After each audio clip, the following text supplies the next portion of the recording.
Assalamu alaikum wa rahmatullahi wa barakatuh. Ibn al-Qayyim said, whoever shames his brother for a sin, he will be tested with the same sin. Therefore, if you hear or see a sin from another person, say, may Allah forgive us and them.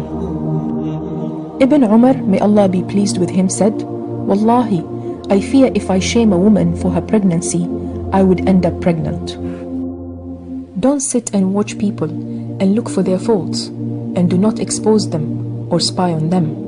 Instead, work on yourself and fix your faults first. Remember, you will only be asked about yourself, not others. Don't look down upon so-and-so because his son is not praying or is drinking, and don't shame so-and-so because her daughter is not wearing hijab in public. You do not know the suffering of their parents in raising them, and the effort and dedication they put in order to help guide them. Don't you know that the son of Prophet Nuh alayhi salam is in hellfire? And the father of Prophet Ibrahim alayhi salam is also in hellfire?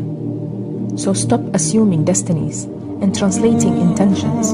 Instead, focus on yourself and those whom you are responsible for. Today, you might be righteous, and tomorrow you might end up with a su' khatima or a bad ending. Remember, the hearts of humans are between the fingers of Allah.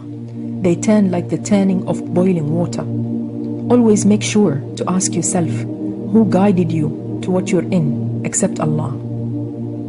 So if you see what you don't like in someone, say, Alhamdulillah alladhi afana mimma ibtalahum bih wa faddalana ala kathirin mimman khalaqa tafdila.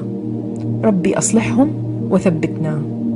Translation: Praise be to Allah who had saved me from what He had afflicted them with, and for honoring me over many of His creations. O Allah, guide them and keep us steadfast. Or you can say, Ya muqallib al-qulub, thabbit qalbi ala dinik. Translation: O turner of the hearts, affirm my heart upon your religion.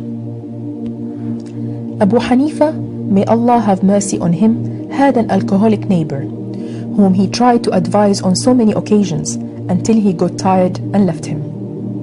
One day, the wife of the alcoholic man knocked at the door of Abu Hanifa, telling him that her husband had passed away and that she wants him to pray for his janazah, but Abu Hanifa refused.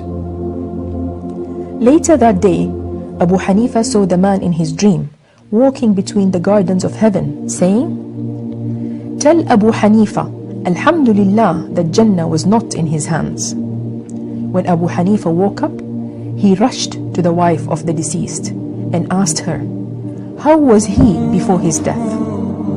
She said, he was the same as you knew him, except that every Friday he used to feed the orphans of the estate and wipe over their heads and cry and say, pray for your uncle. It could be the dua of one of the orphans. Abu Hanifa had a deep regret after hearing this. So, my dear sister, do not shame the people of sins or look down upon them. We all live under the cover of Allah, and if Allah was to remove that cover, we would all be exposed. Don't be proud of your plenty of salah or fasts, because you do not know who is closer to Allah. Advise and don't expose, and confront but don't hurt.